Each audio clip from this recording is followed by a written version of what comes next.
Hola, muy buenos días con todos. Hoy estamos en la clase demostrativa de físico-matemático. A mí me tocó hablar sobre la suma de vectores por los tres métodos. Entremos en contexto. Como los vectores tienen un módulo y dirección, la suma de los vectores no sigue la regla tradicional de los escalares. De forma gráfica, la suma de los vectores A y B nos dará como resultado otro vector C, que podemos obtener mediante dos métodos distintos, como la cabeza con cola o del extremo con origen y la regla de paralelogramo. El método de polígono, o también conocido como cabeza y cola.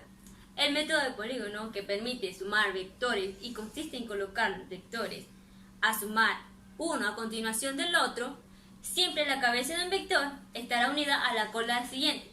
Así que, como el vector resultante R se traza uniendo la cola del primer vector con la cabeza del último vector.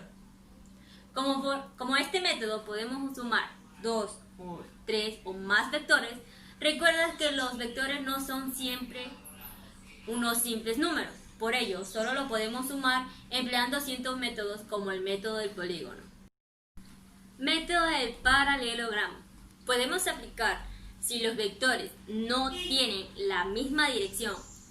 Se sitúan los vectores A y B con los orígenes en el mismo punto, desde el extremo de cada uno, no se dibuja una paralela del otro vector y al final podemos ver un paralelogramo. Paralelogramo es un procedimiento gráfico sencillo que permite hallar la suma de dos vectores. Primero se dibujan ambos vectores A y B a escala, con el punto de aplicación común. Seguidamente se completa un paralelogramo dibujando dos segmentos paralelos a ellos. El vector suma resultante de A más B será la diagonal del paralelogramo con orígenes común a los vectores originales.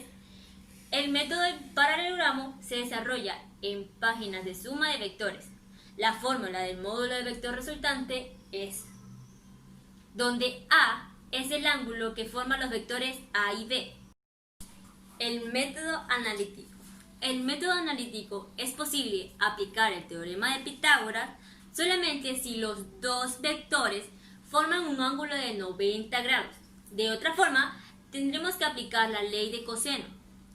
Y si desea calcular el ángulo de la resultante, es posible también recurrir a la ley de seno. Como dije anteriormente, existen dos formas para obtener el resultante por el método analítico: el del triángulo y el de las componentes. Se presenta la descripción del método más utilizado, que es el de los componentes. Se descomponen los vectores en sus componentes rectangulares.